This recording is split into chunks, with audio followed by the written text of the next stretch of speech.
Reuters, Edgar SuArsenal began their International Champions Cup with penalty heartbreak as substitute goalkeeper Antonio Adan saved 3 and scored the winner in Singapore. Luciano Vietto opened the scoring for Atletico Madrid against the run of play, heading in a cross, after Jan Oblak had made 3 saves to deny the Gunners. Teenager Emile Smith-Rowe leveled the scores when he cut in from the left, beat 2 defenders and curled his effort past Adan.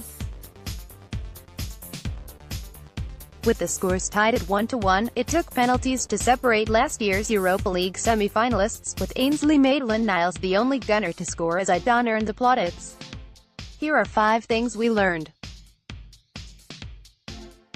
Reuters, Edgar SuArsenal preseason is always a good opportunity for youth players to play alongside members of the senior team and show off their ability. Emile Smith-Rowe particularly impressed in this match. The 17-year-old is the youngest member of Arsenal's squad in Singapore, but was one of the club's best players on the pitch.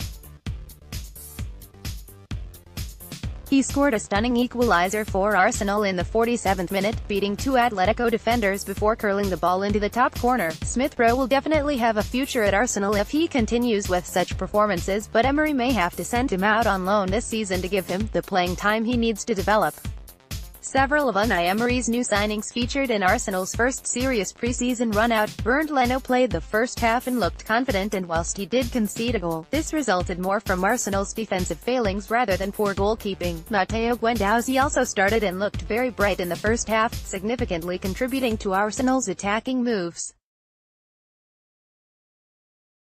However, he wasn't as strong defensively, and Atletico's goal was partly his fault when he switched off to let Luciano Vietto get away from him and score a header. Socrates came on for the last 30 minutes and looked a commanding presence on the pitch.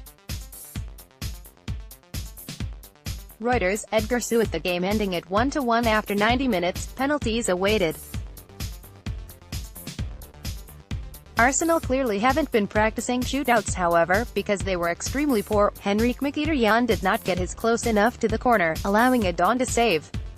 Joe Willock and Eddie Nketiah's shots were also easily guessed, and Adan again saved both. Only Maitland-Niles scored with a Panenka down the middle. Whilst this penalty shootout was insignificant, Arsenal fans will hope their team don't repeat the same performance when it really matters. Striker Lucas Perez struggled for playing time under Arsene Wenger and has only made 11 appearances for the Gunners since joining in 2016. There have been reports that the relationship between the player and Arsenal's old manager was fractious, but Emery seems to want to include Perez in his plans. Recent footage of Perez in pre-season has caused Arsenal fans to urge Emery to give the striker a chance, and he did just that, playing him in the final 30 minutes of the game.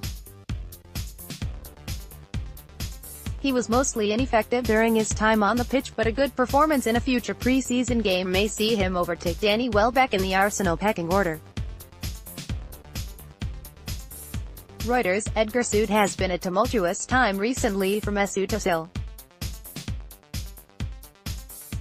After receiving severe criticism for Germany's early World Cup exit, he decided to quit international football on the grounds that he felt he encountered racism and disrespect when playing for the national team. This decision was received badly in some quarters of German football, but those in the new Singapore National Stadium made their support for Özil known.